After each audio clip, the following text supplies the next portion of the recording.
আলিপুরদুয়ার শহরের এই পুজো বলবে ঠাকুরবাড়ির গল্প। শহুরে কোলাহলের মাঝে গ্রামের পরিবেশ ফিরিয়ে দেওয়া এবছর মিলন সংঘের উদ্দেশ্য।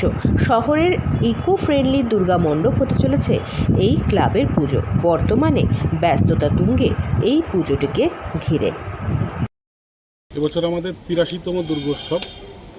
গত বছরের থেকেই আমরা প্যান্ডেলটাকে থিম ওরিয়েন্টেড, মানে থিমের পুজোতে আমরা ঢুকেছি গত বছরের আগের বছর থেকে।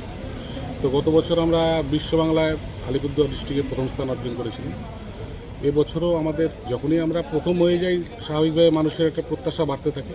এবছরও আমাদের উপরে মানুষের প্রত্যাশা অনেক, সেই ভাবনাকে মর্যাদা দিতে এবছর আমাদের নিবেদন ঠাকুরবাড়ির গল্প, এটা থিমের নাম। আমাদের এবছর পরিবেশ বান্ধব জিনিস দিয়ে আমরা করে থাকি। দেবী দুর্গার আগমনের সময় হয়েছে। অন্যান্য বছর এই সময় রোদ ঝলমলে আবহাওয়া দেখা গেলেও এই বছর আকাশের মুখ ভার রয়েছে। বৃষ্টি পড়ছে যখন তখন। পুজো মণ্ডপের সাজসজ্জা যাতে নষ্ট না হয়ে যায় তার জন্য ক্লাবের ভেতর কাজ করছেন শিল্পীরা।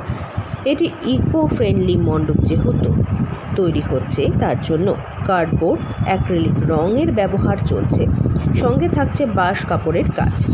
আলিপুরদুয়ার শহরের এই পুজো এবারে ৮৩তম বর্ষ। সাবেকিভাবে এতদিন পুজো হতো ক্লাবে। থিম এসেছে ২ বছর আগের থেকে। গতবারেও তাদের তৈরি থিম প্রশংসা কুড়িয়েছিল। এবছর গ্রামের পরিবেশ মিলবে এই মণ্ডপে বলে দাবি ক্লাবের কর্মকর্তাদের। শহুরে কোলাহলের মাঝে গ্রাম উঠিয়ে আনা হচ্ছে। বাউল গ্রামের জীবনযাপন সব উঠে আসবে এই মণ্ডপে।